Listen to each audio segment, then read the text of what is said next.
Hello everyone and welcome to this Baldur's Gate 3 video. Today I'm going to be going over my experience with the Overgrown Ruins entrance fight. So first and foremost, let's go over the map and the enemies that you will be facing. This encounter takes place right outside the Overgrown Ruins main entrance.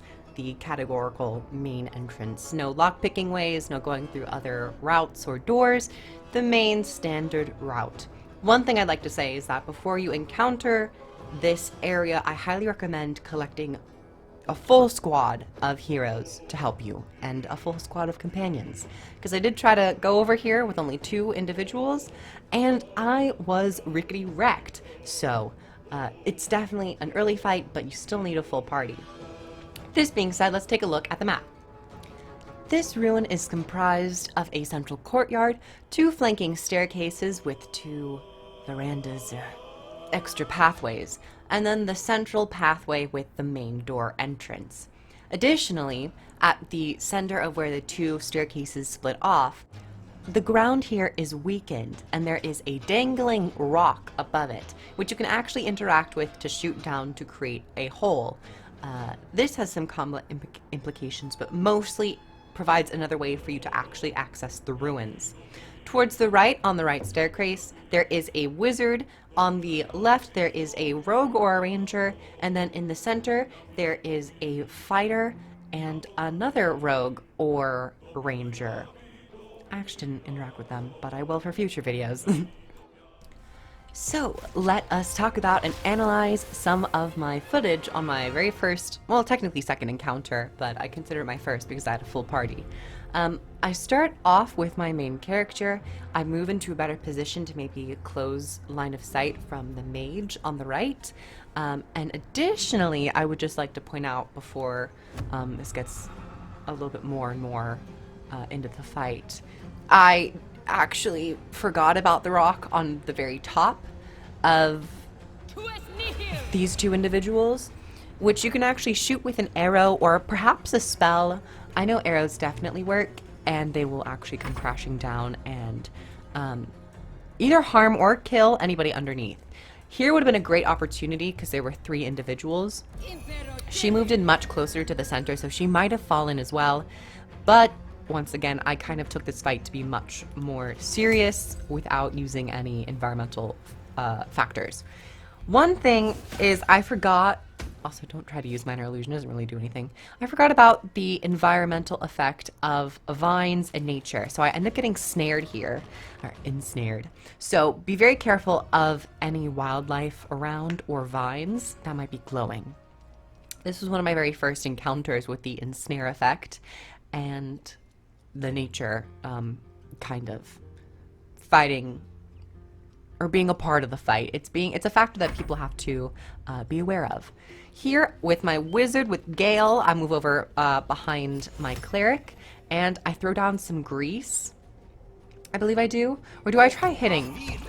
No, I did throw down some grease. 2 of them or 3 of them got prone. It looks like all 3 actually went down.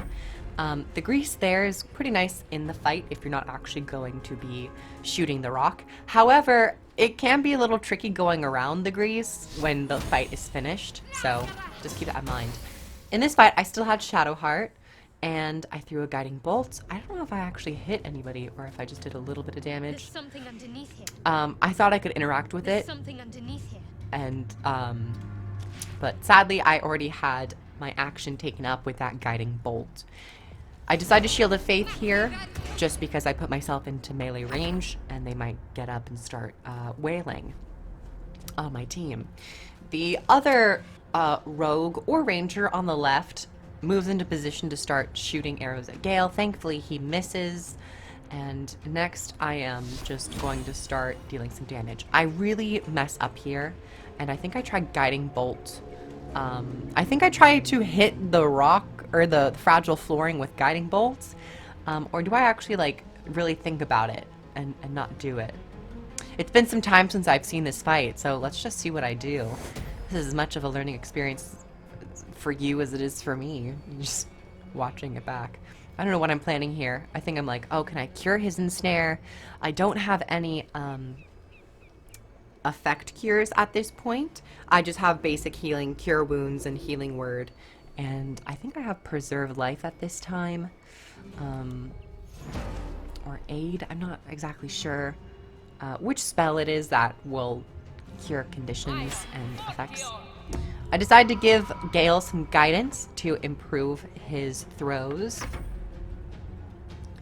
We have the wizard pop back up, and she starts to be like, ooh, I'm prone. But she throws a saving throw, and so does my Asterion. Is his name Asterion? I've already forgot. I haven't used him in quite a while. Both Shadowheart and Asterion are at my camp. Yeah, Asterion. But I love the vampire. He is quite smexy. I decide to fog cloud, I think. And I really forgot that the spells will affect your allies as well, and I had no intention of blinding Shadowheart. So this fight was a lot of firsts for me. Environmental effects, dealing with ensnares, trying to see it, and forgetting about the rock to see if I could smash the floor, which I couldn't. And then figuring out that grease and the fog will affect my allies and my own party. He starts getting up, starts shooting. He does hit for 6, so I was like, ooh, I don't know how I feel about that particular ranger up at the left. I decide to blade ward, at least my character, just in case of any arrows. I do get hit with a fireball, but more so this fight is probably the more challenging one you're going to encounter as a new player. Oh, I forgot to mention at the very beginning, it is possible for you to not have to fight these individuals.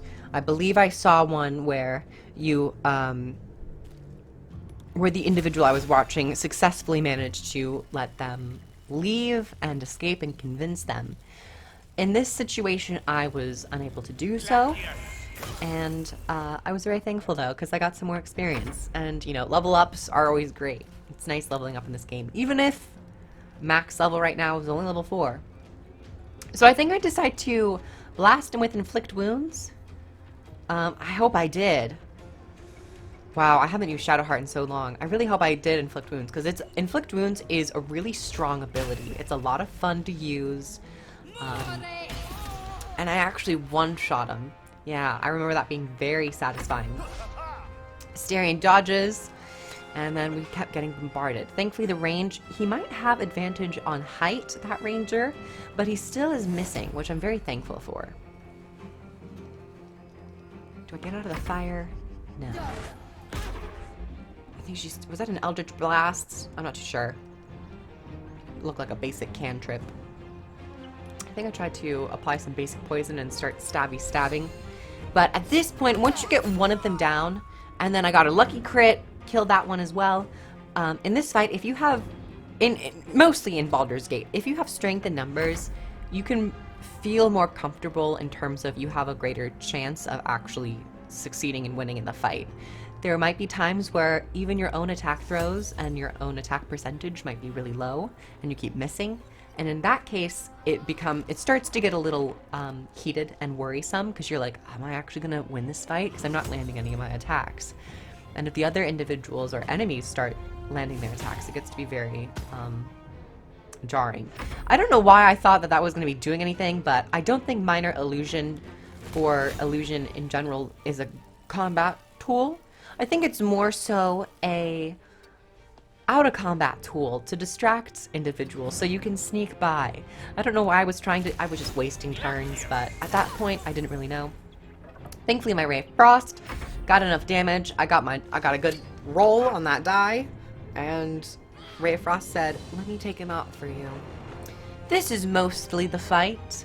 I kind of just start going along. I think I tried Guiding Bolt here, Sacred Flaming. I keep forgetting that Sacred Flame actually is a dexterity throw, so I need to put some dexterity on my character whenever the more levels come in. But overall, this was the fight, everybody. I hope you guys enjoyed. we'll skip ahead to the actual killing, and thank you guys for watching. Like the video if you liked it, comment down below your thoughts about this encounter, if you'd like to see more of my other encounters and me going through them. There is a lawn mower or leaf blower outside. I very much apologize for that, but I hope you guys are staying safe and healthy and enjoying your time as you may. And I'll catch you guys in the next video. Thank you to my patrons. Also, if you'd like to support me on Patreon, you guys know what to do. All my links are down below. I trust y'all. I'll see you guys next time. Bye, everyone. Mwah.